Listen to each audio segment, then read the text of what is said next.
Hello guys! Hello Fire Sign, Leo Aries Sagittarius. Welcome dito sa aking channel. Kapalaran 888. Welcome guys. Alamin natin kung anong messages, vibration, gabay, energy para sa lahat ng Fire Sign, Leo Aries Sagittarius. Okay, general reading siya. So, pwede kang makaresonate. Gamitin mo lang ngayong intuition sa panonood. So, first two cards natin, Fire Sign is taking shelter. The answers are within. Open your heart to joy. Ang two cards na ito ay parang nagsasabi na may hinahanap ka. Pwedeng yung iba sa inyo dyan naghahanap ng trabaho, yung iba naghahanap ng relationship, naghahanap ng kaligayahan.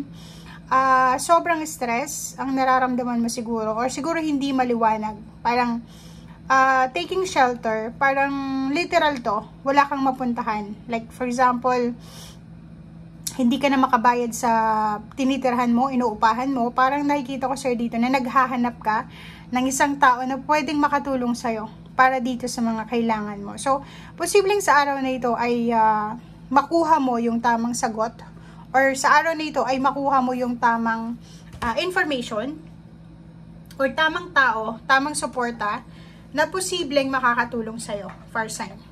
So, if ever man na may prospect ka, may isang individual na yung prospect mo talaga yung parang gusto mo siyang hinga ng tulong, diba? Sorry guys, wait lang. Wait lang guys. Okay, so, posibleng may isang tao ka na prospect na gusto mong hinga ng tulong, umutang sa kanya, or pwedeng i-text siya, tawagan para dito sa tulong na kailangan mo, kasi kailangan mo to.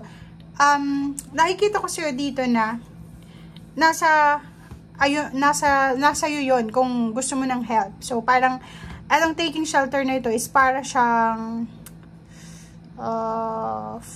Five of Pentacles, diba? Yung Five of Pentacles, may mga problema sa pera, pero nakikita niya na may paraan, pero ang kumukontrol sa kanya para makaalis doon sa situation na yun is yung nahihiya siya, pride, parang ganun. So, taking shelter, sinasabi ng baraha na kung gusto mo ng katahimikan, gusto mo ng sagot sa mga katanungan mo, sa stress mo, decision making ang kailangan mo. And joy and delight, ayun, forgiveness, open your heart to joy. So, if ever man na may kilala ka na siya lang yung makakatulong sa'yo, tapos kaaway mo pa siya, siguro babaan mo lang yung pride mo, kasi hindi natin alam, baka naghihintay lang siya sa'yo na makipag-reconciliate ka sa kanya, or humingi ka ng apology, baka bumalik siya sa'yo. So parang ganun. So nakikita natin dito na yung sagot sa mga katanungan mo, sagot sa problema mo ay nasa iyo lang, 'di ba? Nasa isip mo, or nasa iyo mismo. So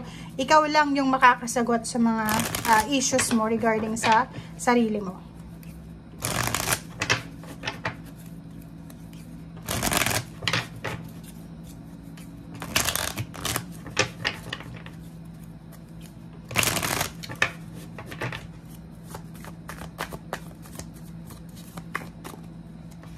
Okay, so victory and success, wow.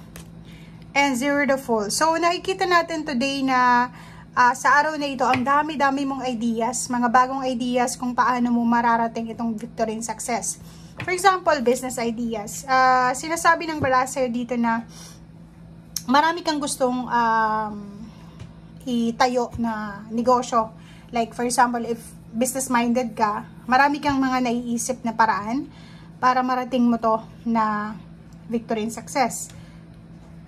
If ikaw naman ay isang unemployed, parang nakikita ko sir dito, ang dami-dami mong ideas na, or pwedeng marami kang alam na kumpanya na pwedeng applyan ng trabaho.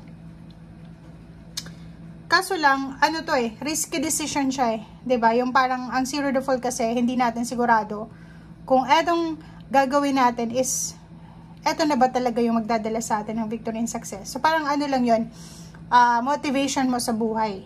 Kaso lang, kailangan mo ditong magpakatatag, kailangan mo ng bravery, ng determination, strong determination kung talagang gusto mong magkapagsimula. If for example, sa pag-a-apply ng trabaho, kailangan mong maging positive. Kailangan mong isipin na makukuha mo yung trabaho ito. Kailangan mong isipin na deserve mo yung blessing na to. Parang ganun. So, sa araw na ito, kailangan mo daw lakasan ng loob mo. Lakasan ng loob and take a risk kahit na mahirap. Kasi yun lang yung magagawa natin. Kasi yung pagtitake ng risk, it's either positive or negative yan. Pero still, may matututunan ka yan. Kung positive yung result, diba, success. And if negative naman, may natutunan ka. At least, if, for example, nag-fail ka, may lesson learned ka na dala-dala para sa next mo. Para hindi ka na magkamali. Or para, alam mo na, yung pasikot-sikot. Parang gano'n. Okay, so 5 of Pentacles. So, yun. Same din dito. Diba? So, kasasabi ko lang sa'yo na 5 of Pentacles, double confirmation. May mga problema kayo sa pera.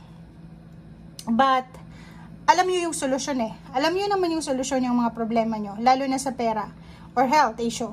But, ikaw lang yung magdedesisyon. Kung gusto mong makaalis dyan sa situation na yan, problema sa pera o problema sa health, ikaw lang ang sarili mo ang makakapagbigay sa'yo ng tamang sagot. Okay? And temperance, kailangan mo yung sobra-sobrang temperance ngayon. Lalo na sa araw na ito eh. Masyado kang hyper, masyado kang mainit yung ulo mo, masyado kang nagmamadali. So, yun yung problema sa ngayon.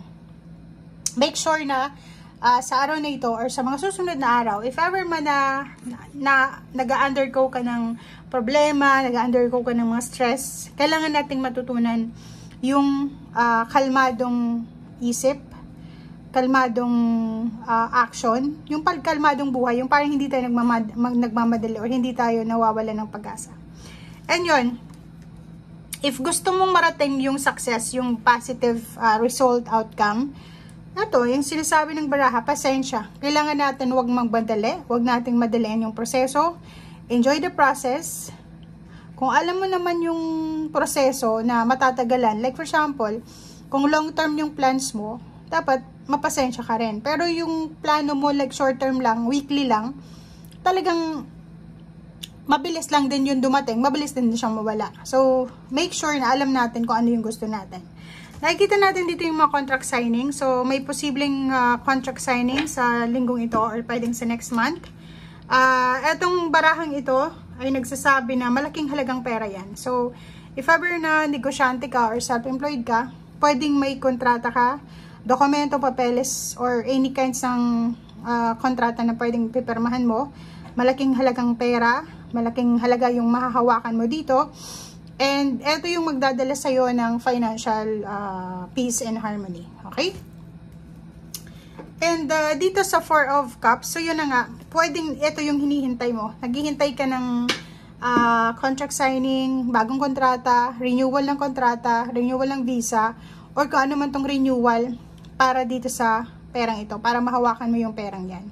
So, kalma lang. Kailangan mo lang ng kalmadong isip at puso. Huwag kang magmamadali. Okay? Kasi baka yung pagmamadali natin, masira pa yung diskarte mo sa paghihintay. Okay? Thank you guys. Bye!